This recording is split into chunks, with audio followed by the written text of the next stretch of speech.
बिस्मिल्लाहिर्रहमानिर्रहीम। ज़ैनब टीवी की तरफ से मैं आप लोगों के साथ रसूलुल्लाह सल्लल्लाहु अलैहि वसल्लम का बहुत ही प्यारा फरमान सुनाने जा रही हूँ। रसूलुल्लाह सल्लल्लाहु अलैहि वसल्लम ने इरशाद फरमाया, मैं इन 3 अशख़ास के लिए जहन्नत की ज़मानत देता हूँ जो हक़ पर होने के बावजूद भी झगड़ा छोड़ दे।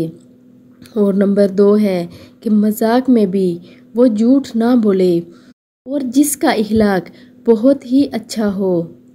इनके लिए नबी करीम सल्लल्लाहु अलैहि वसल्लम ने जहन्नत की ज़मानत दी है।